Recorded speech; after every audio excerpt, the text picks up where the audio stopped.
Imagine por um instante o momento em que o céu se rasga, a terra treme, e cada alma que já pisou neste mundo é chamada a prestar contas diante de um trono que brilha com a glória inabalável de Deus. E se eu te dissesse que esse dia não é uma fantasia distante, mas uma realidade profetizada, que ecoa nos eventos que estamos testemunhando agora, em pleno outono de 2025, com guerras no Oriente Médio se intensificando e luas de sangue tingindo os céus como sinais inconfundíveis. Bem-vindo a uma jornada que vai abalar o que você pensa sobre o amanhã. Porque hoje, no canal Mistérios da Eternidade, mergulhamos no coração do livro de Apocalipse, capítulo 20, versículos 11 a 14, onde o julgamento dos mortos se revela não como um fim sombrio, mas como o clímax da justiça divina que separa o eterno do efêmero. Sinta o peso disso. Um grande trono branco surge na visão de João, e o que está assentado sobre ele faz com que a terra e o céu fujam de sua presença, sem encontrar lugar para se esconderem. Ali, os mortos, grandes e pequenos, se erguem em pé diante de Deus, enquanto livros são abertos, livros que registram cada sussurro, cada ação, cada intenção do coração humano. Outro livro se abre, o da vida, e os mortos são julgados segundo as obras escritas nesses volumes, com o mar entregando seus segredos, a morte e o inferno vomitarem os seus, e cada um enfrentando o veredicto baseado no que plantou em vida. Por fim, a morte e o inferno são atirados no lago de fogo, essa segunda morte que consome o que não foi redimido. Ah, que visão aterradora e ao mesmo tempo libertadora, porque ela nos lembra que nada escapa aos olhos do Criador, que o mal não reina para sempre e que a história da humanidade caminha para uma resolução onde a verdade prevalece. Mas por que isso importa agora, neste exato momento, enquanto você assiste a este vídeo? Porque o livro de Apocalipse não é um conto antigo guardado em poeira, mas uma profecia viva que pulsa com as batidas do nosso tempo, conectando o que João viu nas ilhas de Patmos, com os noticiários que nos bombardeiam diariamente. Pense nisso. O capítulo 20 do Apocalipse vem após o milênio de paz, aquele reinado de 1000 anos onde Cristo governa com justiça, mas mesmo assim, no fim desse período, surge essa cena final, um julgamento universal que abrange todos os que não foram ressuscitados na primeira ressurreição, os justos que já estão com o Senhor. É o acerto de contas definitivo, onde as obras, não as palavras vazias ou as aparências, determinam o destino eterno. E enquanto explico isso, pergunto a você: quantas vezes você parou para considerar que suas escolhas de hoje ecoam nesses livros abertos? Que cada decisão, por menor que pareça, está sendo anotada com precisão divina? Essa não é uma ameaça vazia, mas um chamado à reflexão profunda, porque o texto sagrado nos equilibra entre o temor reverente e a graça transformadora.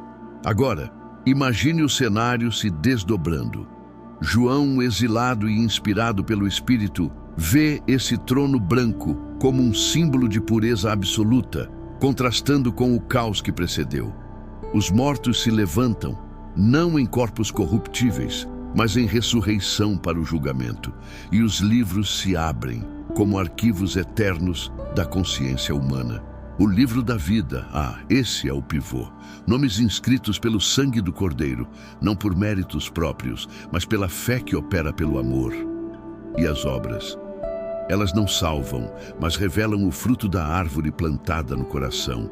Bondade, misericórdia, obediência ou egoísmo, rebelião, indiferença. O mar dá os seus mortos, simbolizando até os perdidos nos abismos da história. A morte e o inferno entregam os seus, mostrando que nem o túmulo escapa ao chamado final.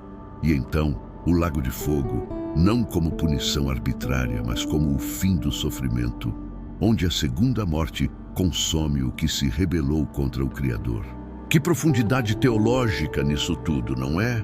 Uma visão que equilibra a soberania de Deus com a responsabilidade humana, sem exageros, mas com a convicção de que as Escrituras são a âncora inabalável. Mas e se eu te disser que esses versículos não estão isolados no tempo?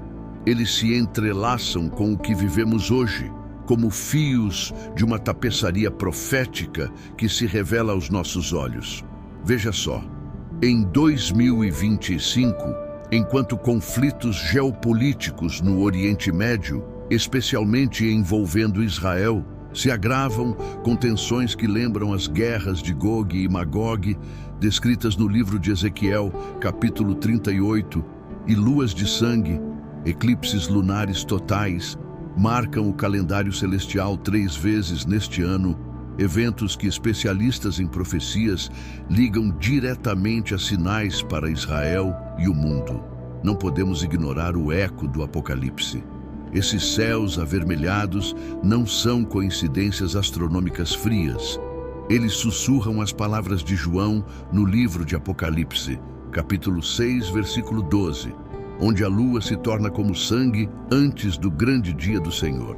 E crises econômicas globais, com inflação galopante e instabilidade financeira que afeta nações inteiras, nos fazem questionar: não é isso o prelúdio para um mundo onde as obras humanas são postas à prova? Pense nas ideologias anticristãs que avançam como ondas, questionando a verdade absoluta da palavra, promovendo uma moral relativa que ignora o julgamento vindouro. E agora, em outubro de 2025, alertas proféticos circulam como um alerta divino, conectando sinais nos céus ao calendário bíblico e a possibilidade de eventos que aceleram o fim dos tempos. Profecias, como as de Daniel Mastral, apontam para o 1º de outubro como um marco de revelações impactantes, e pastores ao redor do mundo ecoam que estamos à beira de algo monumental, com anúncios de fins profetizados que, mesmo não se cumprindo à risca, acendem a urgência em nossos corações. Você sente isso? O ar carregado de expectativa, como se o Espírito Santo estivesse sussurrando: preparem-se, porque o julgamento não é mito, mas certeza. Pausa por um segundo e reflita. E se esses sinais, as guerras, os céus em chamas, a erosão moral, forem o coro anunciando que os livros estão prestes a se abrir? Não é sensacionalismo. É a palavra se cumprindo, como no livro de Mateus, capítulo 24, versículos 6 a 8, onde Jesus adverte sobre guerras, rumores de guerras e falsos cristos como o começo das dores.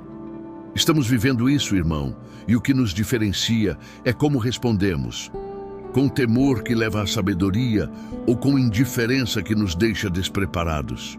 Mas há esperança nisso tudo, porque o mesmo Apocalipse que descreve o julgamento proclama a vitória do Cordeiro, e o livro da vida está aberto para quem se volta para ele agora.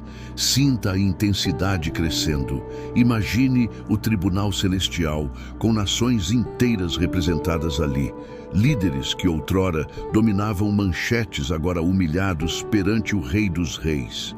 As obras reveladas, generosidade que alimentou os famintos, perdão que curou feridas, ou ganância que devorou inocentes, ódio que dividiu famílias. E o mar, esse vasto oceano de mistérios, entregando até os náufragos da história, os esquecidos pelas crônicas humanas, mas não por Deus.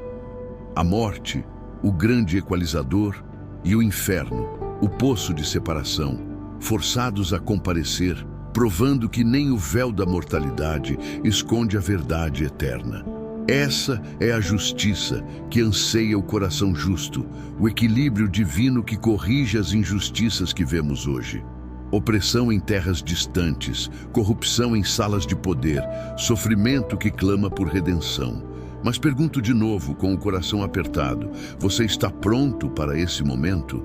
Porque enquanto o mundo se debate em divisões, com o Oriente Médio em ebulição e economias cambaleando, O profeta João nos convida a olhar além, para o trono que julga com equidade.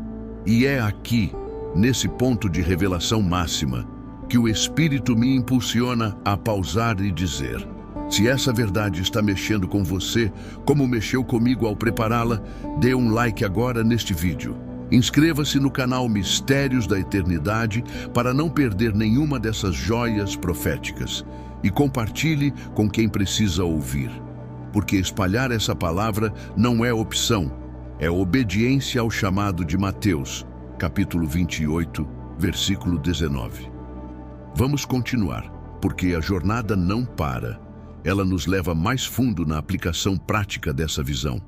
Veja, o julgamento dos mortos não é só sobre o além.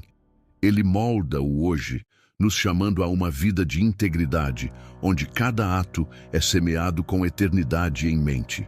Nos dias de hoje, com ideologias que relativizam o pecado e promovem uma espiritualidade vazia, essa profecia nos ancora.